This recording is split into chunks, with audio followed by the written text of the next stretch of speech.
You didn't notice, did you? You didn't notice when you pretended to be asleep in the car just to have your mother carry you up to bed for the last time. You didn't notice when you ran to the door and yelled "Daddy's home" after work and he picked you up and spun you around for the last time. You didn't notice when the rain washed away your chalk drawings on the sidewalk and you never went back out there to color hopscotch again. You didn't notice that when you dried off after you danced in the rain and jumped in the puddles, you started caring about makeup and hair getting ruined and you never went back out. You didn't notice that you hung up those plastic play phones and never opened it again. You had a real one now and it was not a toy but an addiction. You didn't notice that you put on your shoes after playing in the ball pits and you never took them off again. You didn't notice when you ate ice cream for the last time without counting calories in your head. You didn't notice when you had your last fight with your sister about who got the passenger seat before you started arguing about who got to drive the car. You didn't notice when you stopped believing in Santa Claus as the magic of Christmas was replaced with material wish lists. You didn't notice when you stopped believing in a monster that lived under your bed as it started to come out in the reflection of your mirror. You didn't notice when you went to field day for the last time, when you got your last participation trophy, when you kicked your brother's seat during a road trip for the last time,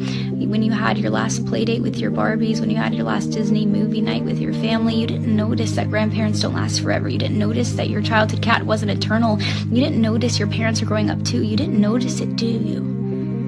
You didn't notice that you grew up, but you notice it now, don't you? You notice it every time you look in the mirror and you were shocked because your reflection doesn't look familiar. You look older, you look tired, you look like it's been centuries since you let your imagination run wild. You look like you don't even remember what it's like to be a child, and you notice that every time you look back at pictures and you notice how you were at the age that little you was always wishing for, and you notice how you never thought you would make it this far. Adulthood was as fantasy as the games you would play, but here you are, and you notice it now, don't you? The time goes by too fast.